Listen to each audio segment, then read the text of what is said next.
Alhamdulillahi Rabbil Alamin Ar-Rahmanir Rahim Maliki Yawmiddin Iyyaka na'budu wa iyyaka nasta'in Ihdinas siratal mustaqim Siratal ladzina an'amta 'alaihim ghairil maghdubi 'alaihim waladdallin.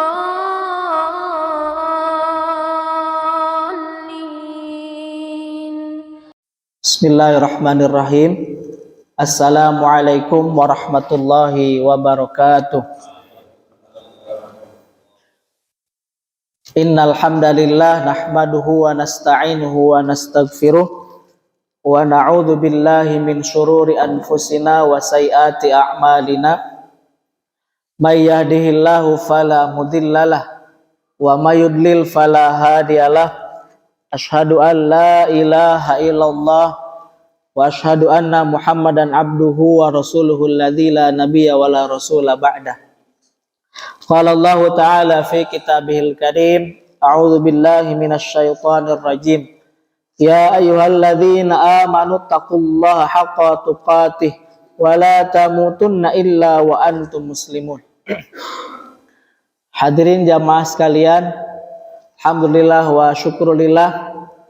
Marilah kita senantiasa bersyukur dan senantiasa memuji kepada Allah Subhanahu wa taala, karena berkat anugerah karunia nikmat yang Allah Subhanahu wa taala berikan kepada kita semuanya, sampai hari ini, sampai detik ini kita masih bisa bernafas, dan dengan kehidupan yang Allah Subhanahu wa taala berikan pada kita semuanya, alhamdulillah wa syukurillah, masih bisa kita gunakan untuk senantiasa kita beribadah, melaksanakan kewajiban kita, senantiasa kita melakukan kebaikan-kebaikan.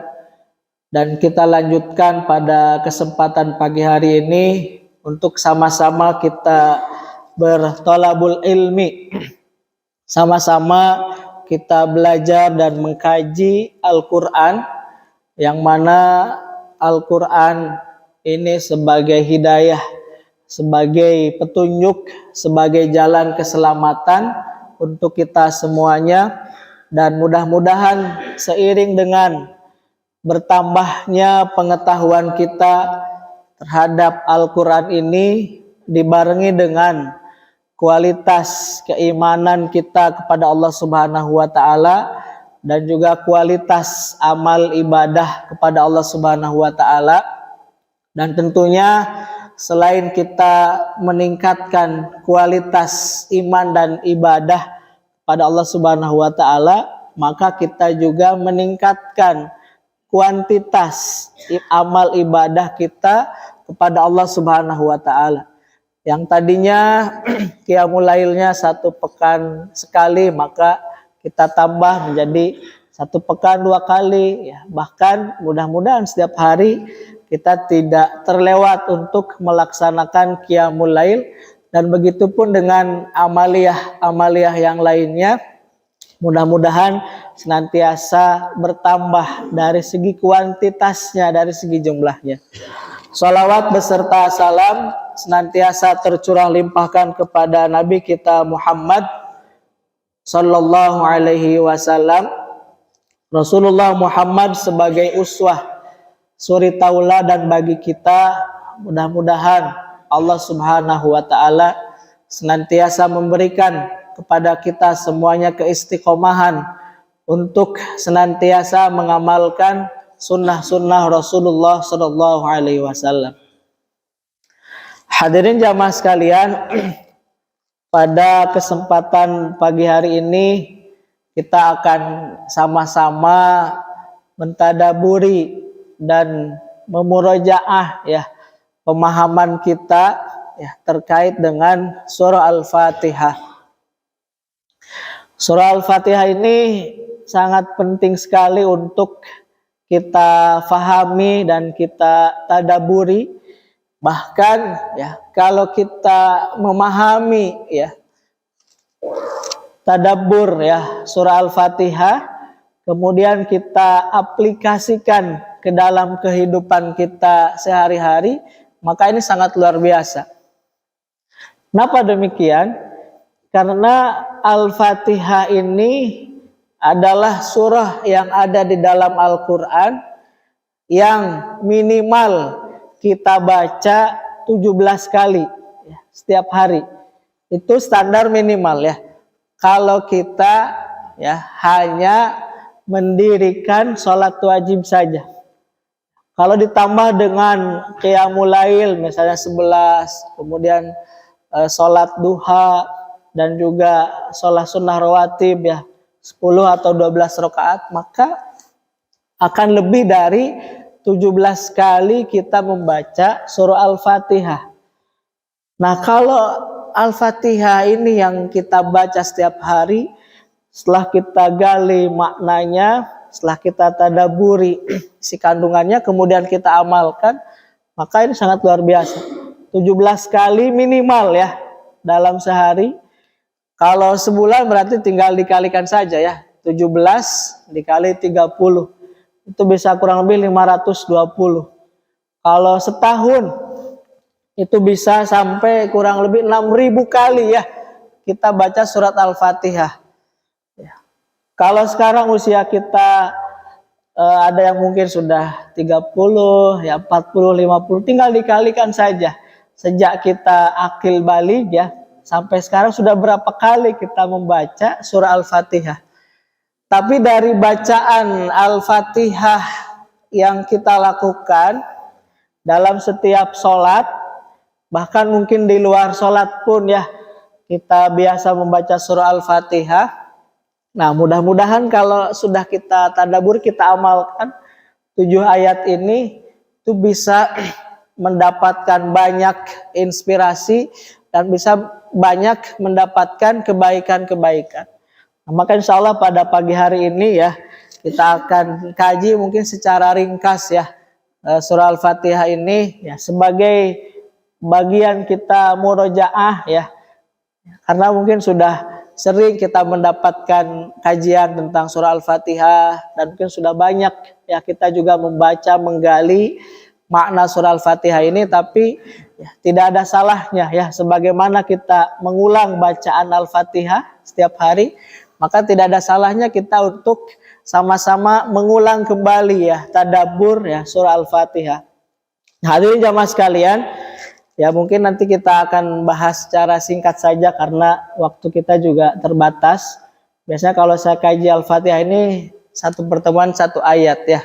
Tapi kita akan kaji secara ringkas, secara tadabburnya saja, yang pentingnya saja sampai dengan ayat yang terakhir. Yang pertama ya, sebelum kita masuk kepada surah Al-Fatihah, ketika akan membaca Al-Quran, maka kita diperintahkan oleh Allah Subhanahu wa taala untuk isti'adzah, meminta perlindungan ya. A'udzubillahi minasyaitonirrajim. Kita berlindung kepada Allah Subhanahu wa taala dari godaan syaitan yang terkutuk. Nah, hadirin jamaah sekalian, bahwa syaitan ini adalah sebagai musuh bagi kita. Ya, kalau kita meyakini dan menganggap syaitan ini sebagai musuh, maka kita harus taklukkan. Cara menaklukkannya seperti apa? Kita harus mengetahui kelemahan dan kelebihannya. Baru kita bisa menyusun strategi. Kalau ibaratnya mau ada pertandingan sepak bola ya, sekarang kan sedang ramai ya dunia. Misalkan negara apa melawan negara mana, pasti kan yang akan pertama kali sebelum menyusun strategi itu dilihat dulu, ini kekuatannya di mana, ya, kekurangannya di mana. Sama halnya dengan kita. Kalau kita ingin menaklukkan syaitan, maka kita harus tahu dulu mana kekuatannya, mana kekurangannya. Kita mulai dari kekuatan atau kelebihannya. dibandingkan dengan kita manusia. Yang pertama, setan itu bisa melihat kita. Di sini ada yang bisa melihat setan? Ada ya. Atau mungkin lihat temennya, ya auzubillahi minasyaitonir rajim. Enggak ya. Nah, kita tidak bisa ya melihat setan ya, karena memang setan ini makhluk yang gaib. Jadi kalau secara kekuatan kita ini sudah 1-0 ya dengan setan. Kita tidak bisa melihat setan, setan bisa melihat kita. Nah, kalau diibaratkan satu pertandingan sepak bola, yang 11 itu buta, yang 11 itu melihat. Kira-kira menang mana? Yang melihat ya. Yang buta nggak bisa lihat gitu ya. Nah, berarti kita sudah kalah nih 1-0 ya dengan setan. Setan bisa lihat kita nggak bisa lihat setan. Nah, kemudian yang kedua, dari segi usia. Ya, kita mungkin di sini paling sepuh berapa ya? 60 ada ya? 60 70 ada ya? Nah, paling ya mungkin usia umat Nabi Muhammad kan antara 60 mungkin sampai 70 tahun ya. Bahkan kata Nabi, a'maru ummati ma baina sittin ya. Usia umat Nabi Muhammad itu ya sekitar 60-an. Kalau sudah lebih biasanya bonus katanya. Nah, kalau setan itu sejak Nabi Adam sampai sekarang itu belum ada yang ini ya. Jadi secara usia setan itu lebih senior dari kita. Kalau kita junior ngelawan senior, ya kan susah ya. Karena apa? Ya, pengalaman. Ya bukan dari segi apa namanya ya kekuatan saja, tapi pengalaman kan dalam istilah itu pengalaman adalah sebaik-baik apa namanya? Experience is the best teacher ya, sebaik-baik guru gitu. Pengalaman itu sebaik-baik guru. Nah, kalau dilihat dari senioritas, setan itu lebih senior ya. Kita sama junior jauh ya. Ya, senior lawan junior ya. Sebetulnya bisa aja menang, tapi kadang kalau junior melawan senior sudah kalah mental biasanya ya. Wah, ini senior saya ini ya. Jadi belum juga main sudah kalah mental ya. Berarti kita ini sudah 2-0 dengan setan ya. Nah, kemudian yang ketiga, dari segi mujahadah, dari segi kesungguhan. Ya, dalam Quran itu disebutkan ya, ketika setan ya atau iblis sama saja sebenarnya, hanya beda penamaan saja, diusir dari surga, maka dia berazam kan ya, akan senantiasa menjerumuskan anak cucu Adam. Kalau misalnya tidak bisa digoda dari arah depan, pindah ke belakang. Belakang nggak bisa, pindah ke kanan, kan nggak bisa pindah ke kiri. Berarti kan dari segi mujahadah itu mungkin dibandingkan dengan kita kalah. Kalau kita sudah punya plan A misalnya, plan A gagal, langsung stres gitu ya. Aduh, ini gimana lagi gitu ya memikirkannya. Tapi setan enggak.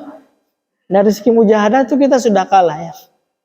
Nah, minimal 3 sajalah dulu ya kekuatan setan. Nah, lantas bagaimana kita bisa mengalahkan setan? Kalau kita mendapatkan musuh yang begitu luar biasa gitu ya. Nah, maka ada satu istilah atau pepatah Arab ya, mungkin kenapa ya kita selalu tergoda terus ya, karena musuhnya berat gitu ya. Nah, ada satu pepatah Arab yang menyebutkan aduwun akilun khairun min sodiqin jahilin. Musuh yang pintar itu lebih baik daripada teman yang bodoh. Nah, kenapa Allah Subhanahu wa taala menciptakan ya musuh kita itu lebih berat ya, lebih hebat daripada kita? Karena apa? Agar kitanya penuh persiapan. Ya, lain halnya kalau lawan kita itu mungkin di bawah kita, maka kitanya akan leha-leha gitu ya.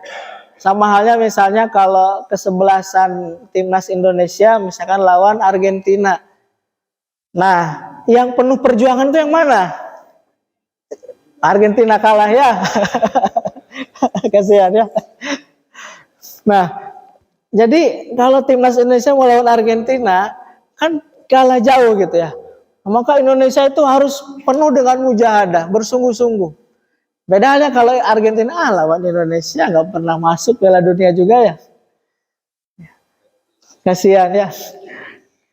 Karena kurang satu ya. Kata Bung Karno kan datangkan 10 pemuda gitu ya. Karena 10 kurang satu ya untuk main sepak bola ya. Nah, jadi aduun aqilun khairun min sadiqin jahilin. Musuh yang pintar itu lebih baik daripada teman yang bodoh ya. Agar apa? Agar kita bermujahadah, bersungguh-sungguh ya. Penuh persiapan gitu ya, penuh persiapan untuk melawan setan yang dari segi tadi ya, kelebihannya sangat banyak dibandingkan dengan kita, sudah 3-0 ya. Nah, agar apa tadi? Agar kita bermujahadah ya. Kalau lawannya di bawah kita, kitanya akan santai-santai, udah biarin aja gitu.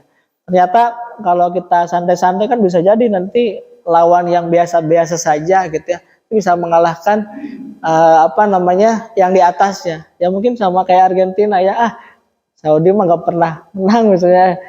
Bisa jadi kalau kitanya meremehkan sesuatu gitu ya, justru disitulah ada kekuatan yang mungkin di luar kita. Tapi kalau kita sudah dari awal, wah ini harus ditaklukkan dengan strategi penuh dengan mujahadah gitu ya, maka kitanya powerful gitu.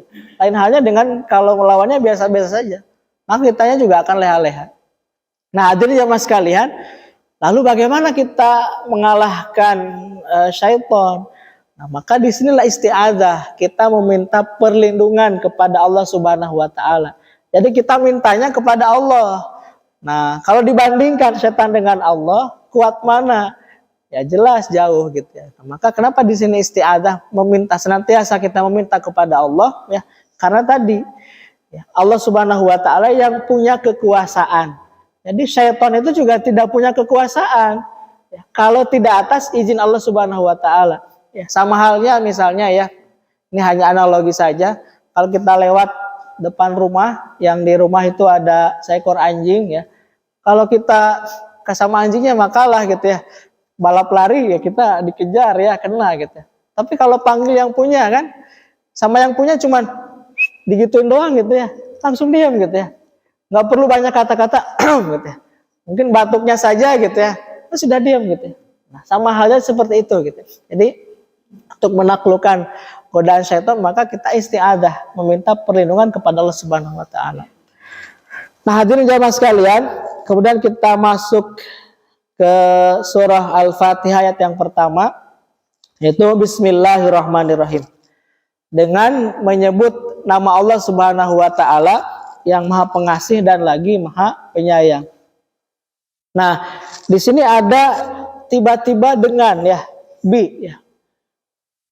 Itu adalah harfu jar ya, kalau dalam bahasa Arab. Harfu jar itu ya tidak akan sempurna maknanya kalau tidak diawali dengan kalimat sebelumnya. Misal begini ya, tiba-tiba dengan pisau yang tajam misalnya. Kan kalimat itu kan tidak bisa kita pahami secara sempurna. Tapi kalau ada kalimat sebelumnya, misalnya saya memotong kue dengan pisau yang tajam. Nah, ini kenapa juga tiba-tiba Bismillahirrahmanirrahim dengan menyebut nama Allah Subhanahu wa Ta'ala. Nah, maka Allah Subhanahu wa Ta'ala ingin mengajarkan kepada kita semuanya untuk memulai segala aktivitas dengan nama Allah Subhanahu wa Ta'ala. Dan di sini kenapa tidak disebutkan aktivitasnya apa? Ini untuk menunjukkan ya, segala aktivitas yang akan kita lakukan, maka harus kita mulai dengan Bismillah. Nah, ini pelajaran pertama ya dari surat Al-Fatihah, mengajarkan kita ya untuk senantiasa memulai aktivitas dengan nama Allah Subhanahu wa Ta'ala. Maka kalimatnya akan menjadi sempurna. Saya akan bekerja ya, dengan nama Allah Subhanahu wa Ta'ala. Saya akan belajar dengan nama Allah Subhanahu wa Ta'ala. Saya akan berdagang dengan nama Allah Subhanahu wa Ta'ala. Nah, maka kenapa tidak disebutkan sebelumnya? Ini untuk menunjukkan tidak ada pembatasan ya, apapun aktivitas yang kita lakukan, tapi aktivitasnya kebaikan ya, bukan keburukan. Saya mau maling nih, bismillah dulu, Bismillahirrahmanirrahim. Nah, tetap ya jadi dosa gitu ya. Maka setiap aktivitas yang kita lakukan, kita mulai dengan Bismillahirrahmanirrahim. Karena kata Nabi, kullu amrin dzibalin la yubda'u fihi bismillahirrahmanirrahim fahuwa aqta. Setiap urusan ya, setiap perkara yang tidak diawali dengan asma Allah, maka perbuatannya, amal tersebut adalah terputus, ya, terputus berkahnya. Nah, jadi ya mulai hari ini ya kita bekerja ya kemanapun ya kita akan melakukan aktivitas, maka kita menyebut nama Allah Subhanahu Wa Taala. Tentunya tidak hanya menyebut nama Allah Subhanahu Wa Taala dalam lisan saja, akan tetapi menghadirkan ya Allah Subhanahu Wa Taala. Jadi esensi, poin pentingnya sebetulnya bukan Bismillahirrahmanirrahimnya, bukan ucapannya, tapi esensinya adalah menghadirkan Allahnya dalam setiap aktivitas yang kita lakukan. Kalau Bismillah saja, ya, semua orang juga bisa. Yang akan melakukan kejahatan pun ya, kalau ngucapin Bismillah saja bisa. Tapi apa esensinya? Esensinya adalah menghadirkan Allah dalam setiap aktivitas yang kita lakukan. Maka ya, kalau sudah kita bisa menghadirkan Allah Subhanahu Wa Taala, maka dalam setiap aktivitas yang kita lakukan pasti semuanya kebaikan. Karena apa? Karena kita sudah meyakini bahwa Allah itu hadir bersama kita. Allah itu melihat kita. Gak mungkin ya yang memulai aktivitasnya dengan Bismillah, ketika dia bekerja dia akan menipu, tidak mungkin, akan curang dan lain sebagainya. Karena apa? Sudah menghadirkan Allah Subhanahu Wa Taala dalam dirinya. Kalau kita sudah meyakini bahwa Allah itu hadir bersama kita, maka timbullah sifat apa? Muraqabatullah. Senantiasa kita merasa diawasi oleh Allah Subhanahu Wa Taala. Maka aktivitasnya adalah aktivitas yang baik, karena ya, kita yakin Allah hadir bersama kita, Allah senantiasa mengawasi kita. Bahkan la ta'khudhuhu sinatu wala naum. Kalau atasan kita mengawasi itu terbatas. CCTV juga sama. Ya. Kalau lagi error kan nggak bisa. Ya. Tapi Allah Subhanahu Wa Taala la ta'khudhuhu sinatu wala naum. Tidak pernah tidur, tidak pernah istirahat, senantiasa memonitoring kita semuanya. Kalau ini sudah yakin ada dalam diri kita, sebetulnya tidak akan pernah kita melakukan kemaksiatan kepada Allah Subhanahu Wa Taala. Karena kita dimentor ya, dilihat terus gitu ya. Kita saja kalau bekerja, kalau ada atasan kan langsung dibagus-bagusin gitu ya, bermujahadah, semangat gitu ya. Nah, maka sebetulnya dengan Bismillah saja gitu ya, menghadirkan Allah Subhanahu Wa Taala ini sudah luar biasa. Kalau kita ini amalkan dalam kehidupan kita sehari-hari, baru Bismillah saja gitu, baru Bismillah, nama Allah Subhanahu Wa Taala. Hadirin jamaah sekalian, mudah-mudahan ya yang pertama ini bisa kita amalkan dalam setiap kehidupan kita, setiap aktivitas yang akan kita lakukan, senantiasa ya kita mengucapkan Bismillah. Bismillah diucapkan ya agar kita ingat gitu. Tapi esensinya masuk ke dalam kalbu kita. Jadi satu kata saja ya, Allah itu ya, kalau sudah ada dalam kalbu kita ini luar biasa. Contohnya siapa? Bilal bin Rabah ya. Mau diintimidasi, mau disiksa seperti apa gitu. Kalau sudah masuk ke dalam kalbu kita, itu menjadi luar biasa ya. Kan Bilal ketika masuk Islam ya, kemudian disiksa dan diintimidasi oleh mantan majikannya agar balik lagi ya kepada agama yang sebelumnya. Nah, tapi apa? Ahadun ahad. Hanya satu kata saja, ahadun ahad. Tapi kalau masuk ke dalam hati kita, ke dalam kalbu kita, wah ini menjadi sangat luar biasa sekali. Nah, hadirin jamaah sekalian, inilah yang pertama ya, senantiasa kita memulai aktivitas dengan asma Allah Subhanahu Wa Taala. Kemudian yang kedua, ayatnya adalah Alhamdulillahirabbil alamin. Senantiasa bersyukur dan senantiasa memuji kepada Allah Subhanahu Wa Taala. Nah, setelah basmalah ini kita lanjutkan dengan syukur. Syukur dan hamdalah. Bersyukur memuji kepada Allah Subhanahu wa taala. Bersyukur atas segala karunia, nikmat yang Allah Subhanahu wa taala anugerahkan, yang Allah Subhanahu wa taala berikan kepada kita semuanya. Wa atakum min kulli ma sa'altumuh wa in ta'uddu ni'matallahi la tuhsuha. Innal insan lazalumun kafar. Allah Subhanahu wa taala sudah memberikan ya apa yang kita minta. Bahkan ya yang tidak kita minta pun ya ketika Allah tahu kita butuh itu, Allah itu berikan. Wa in ta'uddu ni'matallahi la tuhsuha. Kalau kita akan menghitung ya nikmat Allah Subhanahu wa taala, maka kita tidak akan mampu menghitungnya. Ya, coba kita hitung saja ya, dari sejak kita lahir ya, sampai sekarang itu kita dipenuhi dengan nikmat yang Allah Subhanahu wa taala berikan kepada kita semuanya. Ya, kalau kita diperintahkan ya oleh Allah Subhanahu wa taala untuk menghitung ya, itu nggak bisa. Apalagi ya kalau kita diperintahkan untuk membalas semua nikmat Allah Subhanahu wa taala, membayar semua nikmat Allah Subhanahu wa taala yang Allah berikan kepada kita, nggak akan bisa. Ngitungnya saja nggak bisa, apalagi untuk membayarnya. Nah, kadang ya karena ya terlalu banyak ya nikmat Allah Subhanahu wa taala yang Allah berikan kepada kita, kemudian datanglah 1, 2 atau 3 ya kita diuji oleh Allah Subhanahu wa taala. Nah, ujiannya mungkin sekali ya.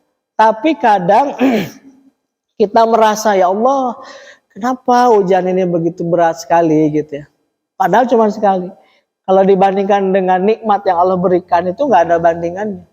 Bahkan dalam surat At-Taubah ya Allah berfirman, awala yarawna annahum yuftanuna fi kulli amim marratan aw marratain.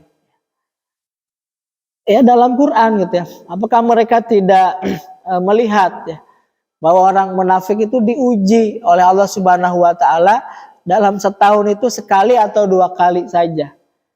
Lebih banyak kenikmatannya daripada ujiannya. Nah, maka disinilah ya setan tuh menggoda kita gitu ya. Dengan ujian-ujian yang Allah Subhanahu wa taala berikan. Kan nggak sebanding ya dengan nikmat yang Allah berikan ya dengan ujian yang kita dapati hanya sekali atau 2 kali saja. Nah, maka disinilah rasa syukur kepada Allah Subhanahu wa taala ya atas segala anugerah nikmat ya yang telah Allah berikan kepada kita semuanya. Bahkan Nabi saja ya ketika mendirikan ibadah Qiyamul Lail ya suatu malam ya Nabi Qiyamul Lail sangat khusyuk sekali, kemudian sampai menangis gitu ya, dan bahkan diriwayatkan sampai kakinya itu bengkak-bengkak ya.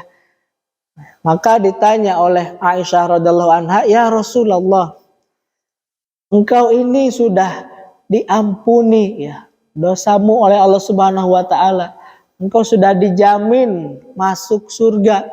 Tapi kenapa engkau masih ibadah seperti ini? Apa jawaban Nabi Muhammad SAW? Afala akun abdan syakur. Tidak boleh saya ini menjadi hamba yang bersyukur kepada Allah Subhanahu wa taala. Nabi saja mengajarkan kepada kita semuanya untuk senantiasa bersyukur kepada Allah Subhanahu wa taala.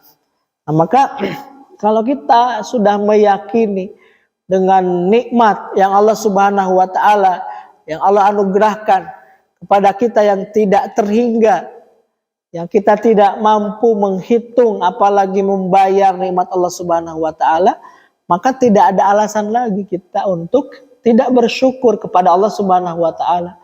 Dan bentuk rasa syukur yang diajarkan oleh baginda Nabi Muhammad SAW adalah khusyuk melakukan ibadah, senantiasa beribadah kepada Allah Subhanahu wa taala. Nah, jadi Sebetulnya kalau syukur ini ya sudah menempel dalam jiwa kita, maka tidak ada lagi ya untuk kita bermalas-malasan beribadah, bersantai-santai beribadah, tidak khusyuk dalam beribadah. Karena apa ya? Karena Allah yang telah memberikan nikmat. Ya kita manusiawi ya. Kalau ada orang baik kepada kita, kita juga kan selalu membalas dengan kebaikan. Nah, maka ya kita untuk mendapatkan surganya Allah Subhanahu wa taala nanti di akhirat, itu kalau hanya dengan sholat saja sebenarnya tidak akan cukup. Nah, maka ya, marilah kita ya senantiasa terus ya bermujahadah, bersemangat dan khusyuk dalam beribadah kepada Allah Subhanahu wa taala sebagai bentuk rasa syukur kita kepada Allah Subhanahu wa taala yang telah memberikan kehidupan kepada kita, yang telah memberikan begitu banyak nikmat kepada kita semuanya. Nah, maka inilah yang kedua ya. Jadi kalau tadi sudah melakukan aktivitas memulai dengan basmalah, yang kedua senantiasa bersyukur kepada Allah Subhanahu wa taala ya. Dibuktikan dengan hamdalah ya, memuji kepada Allah Subhanahu wa taala. Jadi bentuknya secara lisan, tapi yang paling penting adalah dalam perbuatan. Memuji kepada Allah Subhanahu wa taala dalam perbuatan artinya bersemangat ya melakukan ibadah kepada Allah Subhanahu wa taala. Nah, hadirin jamaah sekalian, kemudian yang ketiga, Ar-Rahmanir Rahim. Saling mengasihi dan saling menyayangi sesama kita. Ya. Ar-Rahmanir Rahim artinya Allah Subhanahu wa taala yang Maha Pengasih lagi Maha Penyayang. Jadi Allah Subhanahu wa taala itu sangat Maha Pengasih dan Maha Penyayang. Bahkan ya Allah Subhanahu wa taala adalah orang yang paling ya memberikan kasih sayangnya kepada kita semuanya. Selama ini kan kita mengenal ya kasih ibu ya, itu kepada kita tak terhingga ya. Padahal ada yang lebih, adalah kasih sayang Allah Subhanahu wa taala kepada kita semuanya. Ya, kasih ibu ya, kasih sayang ibu kepada seorang anak terbatas. Kalau ibunya sudah capek ya jadi juga istirahat. Tapi Allah Subhanahu wa taala la ta'khudhuhu sinatu wala naum. Selain Allah Subhanahu wa taala memonitoring kita selama 24 jam, Allah juga memberikan kasih sayangnya kepada kita non-stop. Bahkan maka di sini ada perbedaan ya antara dengan Rahman dan Rahim. Kalau Rahman ya itu kasih sayang Allah Subhanahu wa taala yang Allah berikan kepada seluruh makhluk Allah. Jadi kasih sayang Allah ya yang sifatnya Rahman itu Allah berikan bukan hanya kepada kita kaum muslimin, tapi kepada seluruh makhluk Allah. Jadi bukan hanya kepada orang beriman saja, bukan hanya kepada orang kafir, bukan hanya kepada manusia, tapi kepada seluruh makhluk Allah Subhanahu wa taala. Dan Rahmannya Allah Subhanahu wa taala itu terbatas ya. Hanya di dunia saja. Dan kalau di prosentase itu paling hanya 1%. Nah, maka kita ya mencari Rahim ya, kasih sayang Allah Subhanahu wa taala yang abadi nanti di mana? Di akhirat nanti. Nah, jadi rugi kalau kita ya mengejar Rahmannya Allah saja. Karena itu Allah pasti berikan kepada kita semuanya. Bahkan kepada seluruh makhluk Allah Subhanahu wa ta'ala. 1% ya diperebutkan oleh miliaran manusia. Berapa juta ya makhluk Allah yang lainnya. Itu diperebutkan semuanya. Maka sangat rugi kalau kita ya mencari atau memperebutkan Rahman ya, kasih sayang Allah Subhanahu wa taala yang hanya 1%, dan ini terbatas di dunia saja, dan ini diperebutkan oleh seluruh makhluk Allah Subhanahu wa taala. Nah, maka kita mengejar rahim ya, kasih Allah Subhanahu wa taala. Nah, jadi yang ketiga ini Allah Subhanahu wa taala ingin mengajarkan kepada kita ya, bahwa Allah itu sangat penyayang. Maka kita juga sama ya, sebagai makhluk Allah Subhanahu wa taala, ini kita juga harus mempunyai ya, sifat ini ya, saling mengasihi dan saling menyayangi. Sama, bukan hanya kepada kita kaum muslimin saja. Kadang kita sesama saudara aja berantem ya, beda pendapat berantem ya. Jadi sebetulnya ya, kalau berantem itu atau berdebat bukan karena beda pendapat saja sebetulnya, tapi beda pendapatan juga ini bisa jadi masalah ya. Jadi karena beda pendapat dan beda pendapatan ini bisa jadi masalah. Nah, jadi kadang kita dengan saudara saja, dengan tetangga saja itu kan tidak akur ya. Apalagi dengan yang orang yang bukan saudara seiman. Tetap kita harus saling mengasihi, saling menyayangi. Belum lagi kepada makhluk-makhluk Allah yang lainnya, kepada tumbuhan, kepada hewan. Nah, maka kita harus saling mengasihi dan saling menyayangi kepada semua makhluk Allah Subhanahu wa taala. Kan kita pernah sering mendengar kisah ya, masuk surga karena hanya memberikan minum ya kepada seekor anjing.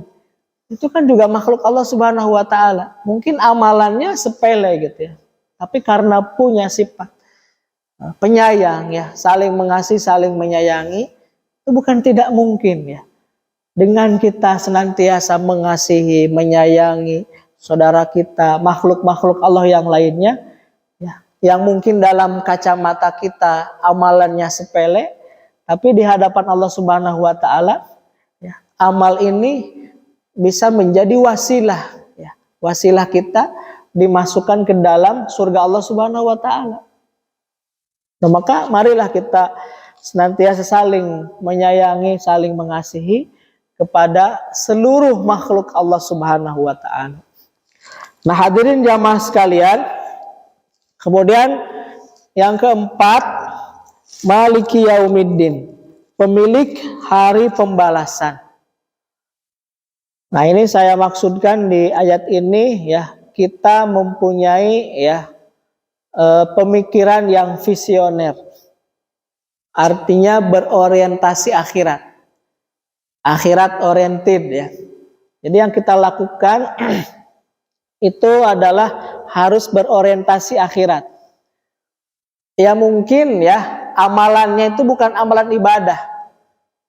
Amalannya amalan duniawi, tapi jangan sampai gitu ya, kita melakukan amalan-amalan duniawi itu tidak berorientasi akhirat, tidak mendapatkan ya pahala.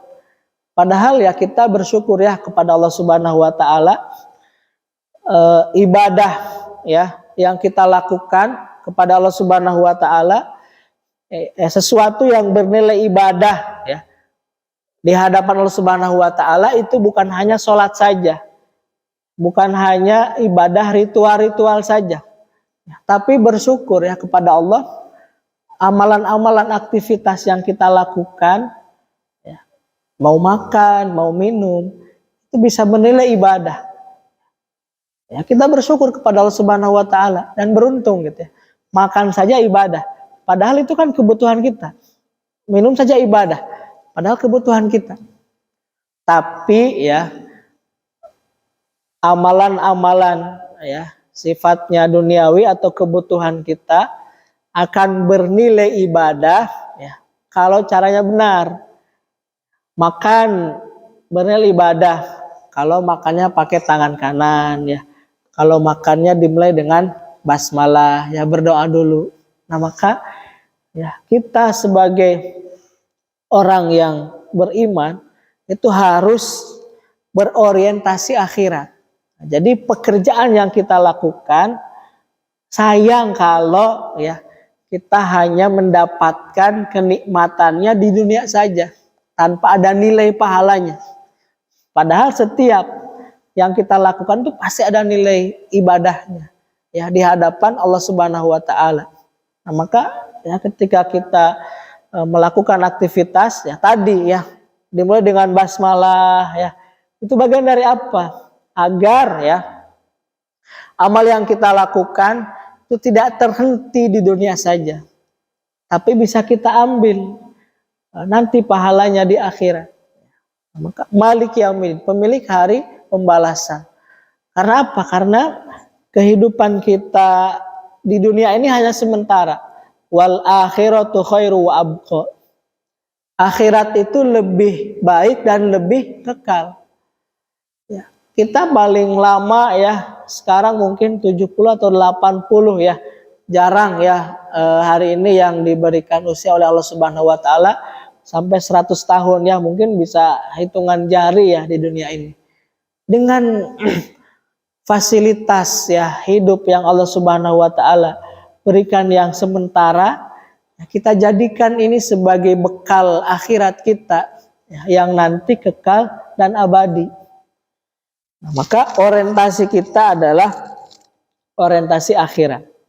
Nah, hadirin jamaah sekalian, kemudian yang kelima, iyyaka na'budu wa iyyaka nasta'in. Hanya kepada Engkaulah kami menyembah dan hanya kepada Engkaulah kami mohon pertolongan. Jadi yang kelima ini, hidup ini hanya untuk beribadah kepada Allah Subhanahu wa taala. Iyyaka na'budu wa iyyaka nasta'in. Nah, di sini ada kalimat na'budu. Kami beribadah, kami menyembah. Kata yang digunakan ya oleh Allah Subhanahu wa taala menggunakan kalimat kami, bukan saya. Beda halnya ketika tadi dalam isti'adzah kita meminta perlindungan kepada Allah. Kalimatnya apa? A'udzu, saya meminta perlindungan. Tapi ketika ibadah, kenapa tidak iyyaka a'budu wa iyyaka asta'in? Kenapa tidak kalimatnya saya beribadah hanya kepadamu, saya beribadah, tapi kami. Nah, hadirin jamaah sekalian, kalau kita melihat ya dalam semua perintah ya, ibadah-ibadah yang Allah Subhanahu wa taala perintahkan kepada kita, ini banyak perintah ya yang dilakukan ya harus dilakukan secara berjamaah. Salat itu ya bagusnya kan berjamaah ya bersama-sama. Karena pahalanya lebih baik ya. Kemudian banyak ibadah-ibadah yang lain juga yang dilakukan dengan berjamaah. Nah, maka kalimatnya kami beribadah, bukan saya. Ketika kita melakukan ibadah kepada Allah Subhanahu wa taala dengan berjamaah, ini akan lebih mudah bagi kita ya untuk melakukan ibadah dengan berjamaah. Sebagai contoh, ya, saum Ramadan. Saum Ramadan tuh berapa lama? Sebulan. Kita sanggup nggak? Sanggup. Kenapa? Karena semua orang puasa, saum. Kalau semua orang nggak saum mungkin berat. Seperti halnya Senin dan Kamis. Ya. Di antara kita mungkin ada yang mendawamkan ya ibadah saum Senin dan Kamis. Kenapa kita sulit? Karena yang menjalankannya sedikit. Justru kalau kita saum banyak godaannya ya. Ya, nggak enak lah dan sebagainya gitu ya. Mayoritas kita tidak saum. Nah, jadi kenapa ibadah itu harus dilakukan secara berjamaah dan kenapa Allah Subhanahu wa taala menggunakan kata na'budu, kami beribadah, kami menyembah, agar ya melakukannya itu ya kita melakukan ibadah kepada Allah itu lebih mudah. kalau dilakukan dengan berjamaah. Tapi kalau kita sendirian sulit. Ya.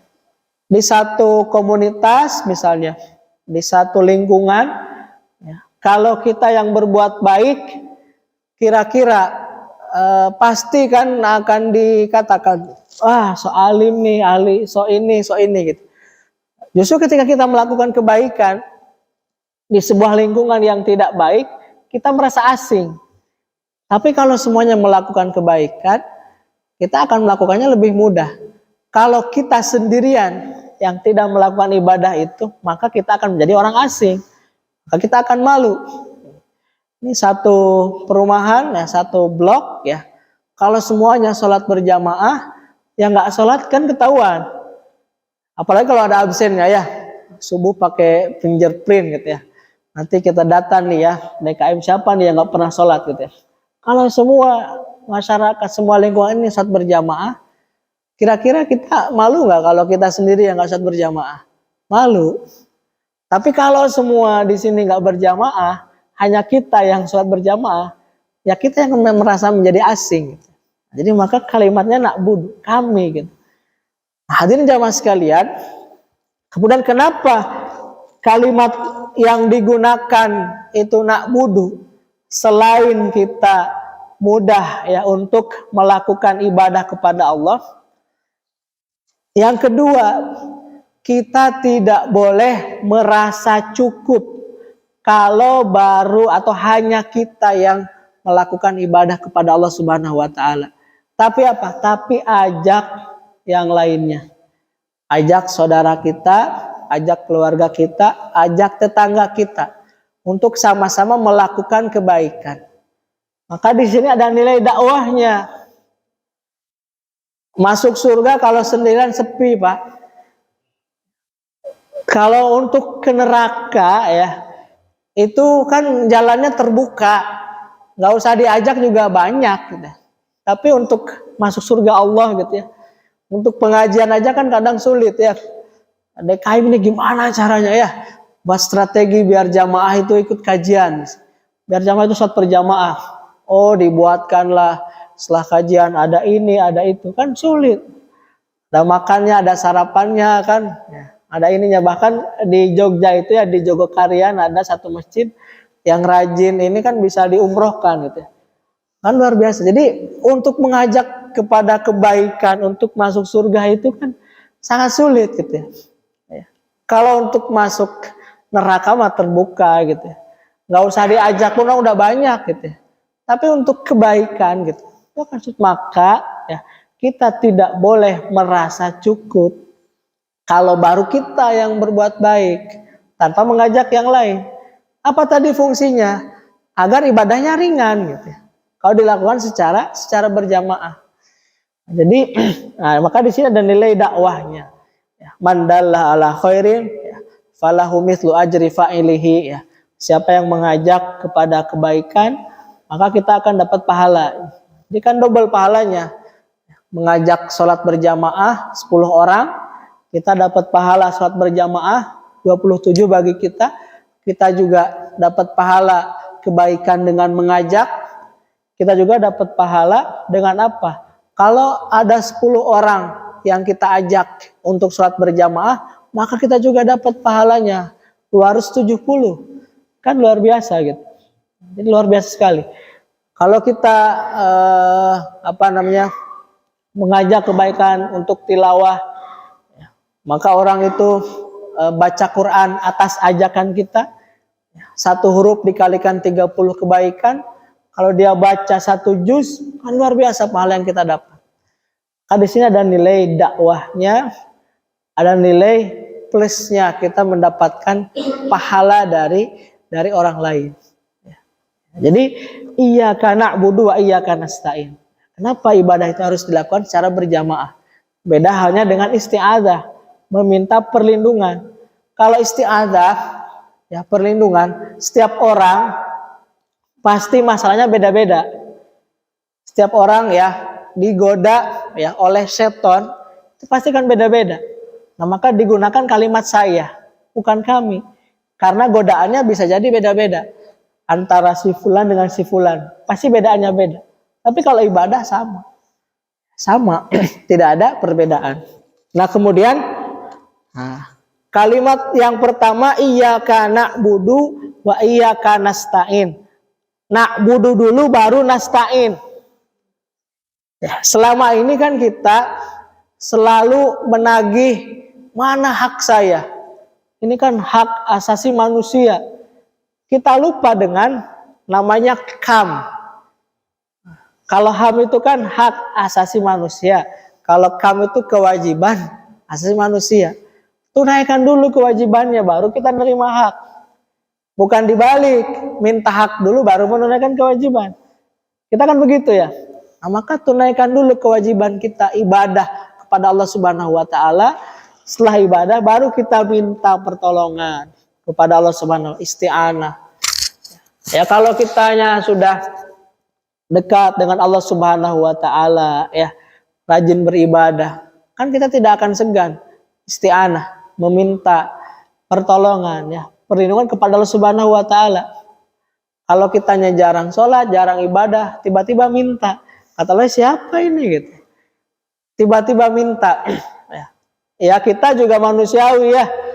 Kalau misalnya ada orang yang tidak kita kenal, pinjam uang ya 1 juta, siapa ini gitu. Nggak kita kenal ya, nggak pernah ini, tapi tiba-tiba minta gitu. Nah, maka disinilah letaknya kita tunaikan dulu kewajiban kita baru kita minta.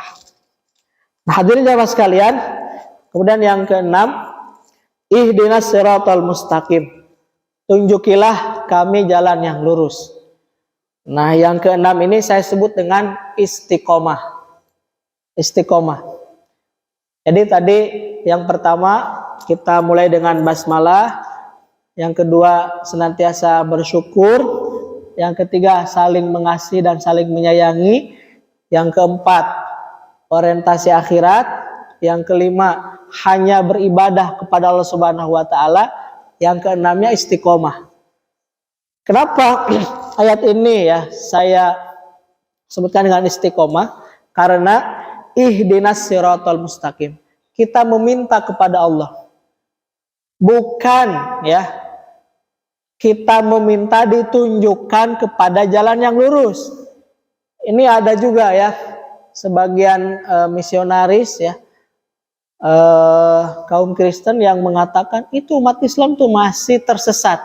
Kan makanya kan domba-domba yang tersesat itu ya. Ini bisa jadi dari sini nih.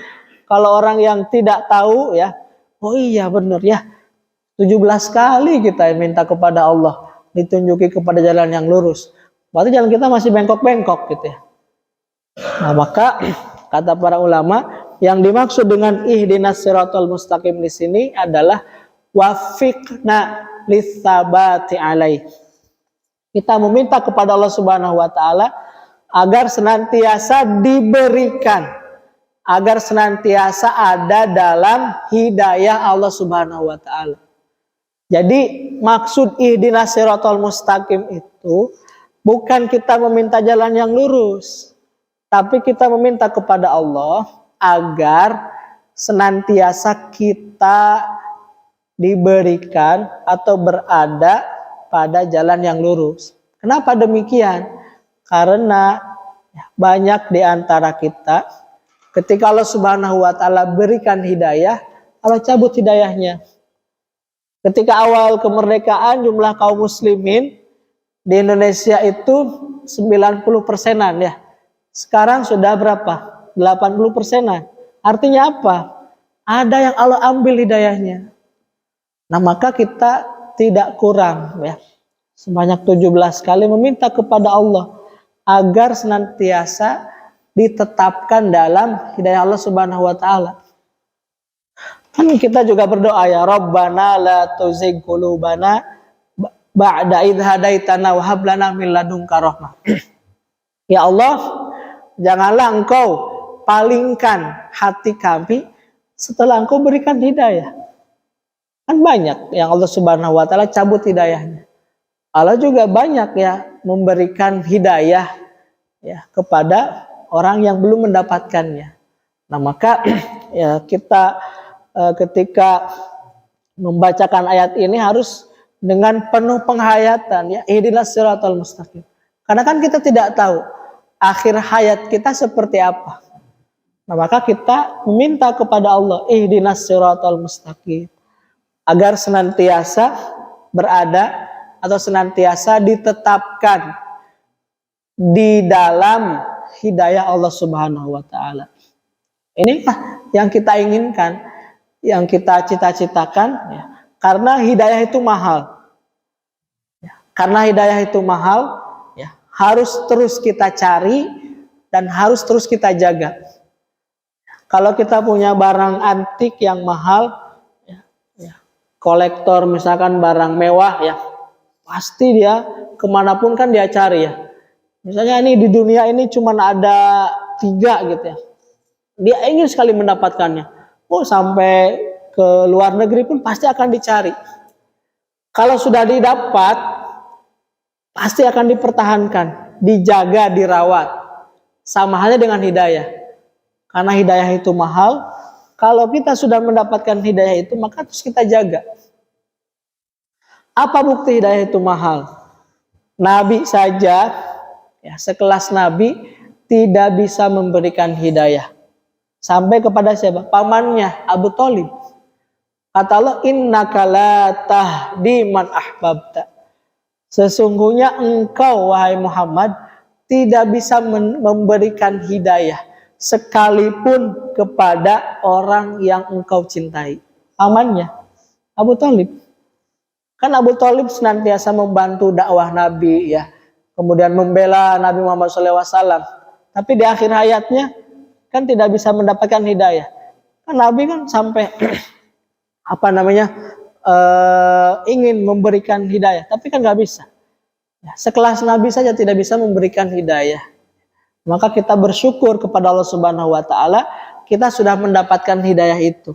Maka kita jaga, kita rawat dengan senantiasa, ya, berdoa, ya, kepada Allah Subhanahu wa taala, ihdinas siratal mustaqim, agar senantiasa kita ditetapkan atau berada dalam hidayah Allah Subhanahu wa taala.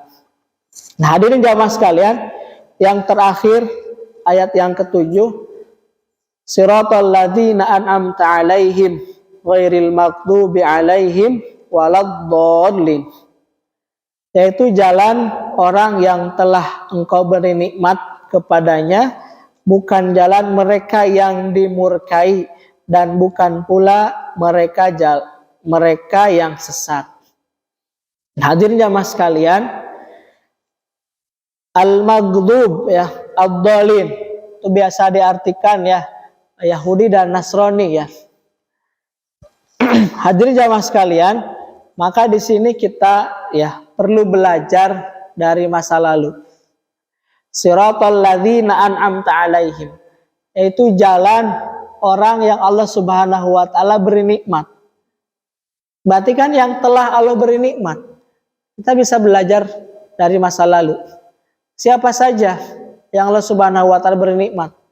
Ya, di antaranya para nabi, ya, minan nabiyyin wasiddiqin, orang-orang yang jujur, orang yang wasiddiqin, siddiqin wasolihin, orang yang soleh, wasyuhada wasolihin. Jadi ada 4, ya. Dari para nabi, as-siddiqin, ya, as-solihin, dan asyuhada. Kan kita belajar dari masa lalu. Kalau kita ingin, ya, kebaikan, kita lihat siapa yang Allah Subhanahu wa taala beri nikmat. Siapa yang Allah Subhanahu wa taala nanti al-maghdub, ya, yang dimurkai, dan al-dhalin, siapa yang sesat. Agar apa? Agar, ya, kita bisa meniru siapa yang Allah Subhanahu wa taala berikan nikmat. Siapa yang Allah Subhanahu wa taala murkai, siapa yang sesat, ya, di jalan Allah Subhanahu wa taala. Maka kita perlu belajar sejarah. Kita perlu belajar dari masa lalu. Bahkan, ya, sepertiga isi Quran itu banyaknya sejarah, cerita. Ya. Maka kita senantiasa belajar dari masa lalu untuk masa depan, ya. Kan kita kalau di motor, di mobil, ya, sedang berkendara, itu kan lihat dulu ke belakang, ya, ke spion. Agar apa? Kalau kita mau nyalip mau melaju ke depan dengan kencang, lihat tuh di belakang ada kendaraan nggak gitu ya. Nah, maka kalau kita mau kebaikan ya di masa yang akan datang, maka kita belajar dari masa lalu. Bahkan di Quran saja ya 1/3-nya itu adalah sejarah, kisah-kisah ya, kisah-kisah ya, kisah orang soleh banyak sekali ya, kisah para nabi ya, kisah orang yang diazab oleh Allah Subhanahu wa taala ya, tokoh-tokoh banyak sekali ya, tokoh-tokoh yang bukan nabi tapi dijelaskan dalam Al-Qur'an ya. Ada siapa? Luqmanul Hakim, bukan nabi tapi dikisahkan dalam Quran. Ada tokoh-tokoh Fir'aun, Qarun dan sebagainya, itu bisa belajar ya bagaimana ya menjadi orang baik dan bagaimana kita meninggalkan keburukan-keburukan dengan belajar dari para tokoh-tokoh yang telah Allah Subhanahu wa taala sebutkan dalam Al-Qur'an. Nah, hadirin jamaah sekalian, inilah secara singkat ya tadabbur dari surah Al-Fatihah ini ya. Ya, kalau kita bisa mengamalkan nih tadi 7 ayat ini, ya insya Allah kita senantiasa mendapatkan kebaikan, senantiasa mendapatkan rahmat dari Allah Subhanahu wa taala, karena bukan tidak ada maknanya gitu ya. Kenapa Al-Fatihah ini ya terulang sampai minimal 17 kali ya. Sampai Al-Fatihah ini sebagai syarat sahnya sholat gitu ya. La sholata liman lam yaqra bi Fatihatil kitab. Tidak sah sholat seorang kalau tidak membaca Al-Fatihah. Maka bukan hanya sebatas ritual bacaan saja, tapi ada nilai-nilainya yang bisa kita amalkan ya. Nah, sebetulnya dengan mengamalkan Al-Fatihah saja, ini kita sudah bisa menjadi pribadi-pribadi yang luar biasa, baik di dunia maupun di akhirat. Nah, mudah-mudahan dengan kita senantiasa mengkaji, mentadaburi ini, kita mendapatkan wawasan, pengetahuan, dan nanti silahkan bisa dilakukan tadabur ya dengan pendalaman ya masing-masing yang didapatkan. Bisa lagi mengkaji tafsirnya ya dari berbagai sumber tafsir, sehingga kita bisa mendapatkan inspirasi dari surah Al-Fatihah ini, sehingga inilah yang menjadikan tadi inspirasi dalam setiap gerak langkah kita. Mudah-mudahan kita diberikan keistiqomahan oleh Allah Subhanahu wa taala untuk senantiasa bertadabur, untuk senantiasa belajar, dan mudah-mudahan kita diberikan kemudahan dan keistiqomahan oleh Allah Subhanahu wa taala untuk senantiasa mengamalkan Islam dan untuk senantiasa mengajarkan dan mewariskan Islam kepada generasi setelah kita. Mungkin ini saja yang bisa saya sampaikan. Kurang lebihnya mohon maaf. Yang benar datangnya dari Allah Subhanahu wa taala. Apabila ada kekeliruan, kekhilafan dan kekurangan, ini tidak lepas dari diri saya pribadi. Ya, mudah-mudahan bermanfaat. Aku qouli hadza wa astaghfirullah li wa lakum. Assalamualaikum warahmatullahi wabarakatuh.